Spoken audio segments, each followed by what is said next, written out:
മറുപടിയില്ലാത്ത വെപ്രാളത്തിൽ വാക്കുവിലക്കാൻ അകത്തിട്ടുകളയുമെന്ന് വിരട്ടാണെങ്കിൽ അധികാരക്കുന്നിലെ കാവിത്തമ്പ്രാക്കളെ നിങ്ങൾക്ക് ആളുമാറിയതാണ്. അന്വേഷണ ഏജൻസികൾ ആഞ്ഞിറങ്ങിയിട്ട് വിറയ്ക്കാത്തവനാണ്. അവന്റെ ഭാഷ ഈ രാജ്യത്തിന്റെ ഹൃദയം തൊട്ട ഭാഷയാണ്.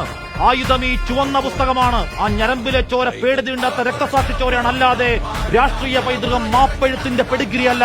ആ മാധ്യമങ്ങളോട് മിണ്ടാൻ മടിക്കാത്ത ഏകപക്ഷീയ റേഡിയോ ബാസുകളല്ലാതെ ഏത് ചോദ്യത്തിന് എത്ര മണിക്കൂർ മുട്ടുപറക്കാതെ മറുപടി പറയാൻ കെൽപ്പുള്ള ഒരുത്തൻ, നാടിന്റെ പ്രതിപക്ഷ നേതാവ്, ഈ രാജ്യത്തിന്റെ ഒഫീഷ്യൽ പേപ്പറുകൾ തെളിവടക്കം ആ ക്രമക്കേടുകൾ ചൂണ്ടിക്കാട്ടിയിട്ട് മണിക്കൂറുകൾ 110 കാര്യമായൊന്നും മിണ്ടാതെ പോയി ഓത്തെടുത്തുവാ എന്നൊക്കെ ചട്ടം പറഞ്ഞ് ഒളിക്കലല്ലാതെ ആധികാരിക ആരോപണത്തിന് ആധികാരിക മറുപടി പറയേണ്ട കമ്മീഷൻ കമാന്ന് മിണ്ടിയിട്ടില്ല.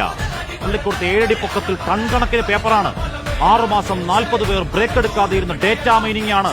ആ രേഖകൾ കള്ളമാണെന്ന് പറയാൻ അത് പറഞ്ഞ് രാഹുൽ ഗാന്ധിയെ തൂക്കിക്കളയും മൂക്കിൽ കയറ്റുമെന്ന് വെറുതെ ഒരു കള്ളക്കേസെടുക്കാനെങ്കിലും വായിൽ നാക്കുണ്ടോ? മേലാവിലെ തമ്പ്രാക്കളെ, കമ്മീഷൻ സാറുമാരെ നട്ടല്ലുറക്കുണ്ടോ? നരേന്ദ്രമോദി വീണ്ടും അധികാരത്തിലേക്ക് എത്തിയത് നെറികെട്ട പണിയിലൂടെയാണ്. ഡേറ്റ കിട്ടിയാൽ 15 മിനിറ്റിൽ തെളിയിക്കാം എന്ന നേർക്കുനേർ വെല്ലുവിളി ഏറ്റെടുത്ത ഡേറ്റ കൊടുക്കാൻ കരുത്തില്ലെങ്കിൽ, വായിൽ മത്തം കുത്തിയിരിപ്പാണെങ്കിൽ ആ തലതാഴ്ത്തിയിരിപ്പ് മാനക്കേടാണ്. അട്ടർ ഡിസ്ഗ്രേസിന്റെ പരകോടിയാണ്. ഈ മഹാരാജ്യത്തെ നാണം കെടുത്താതെ വാതുറന്ന് എന്തെങ്കിലും ഒന്ന് പറ.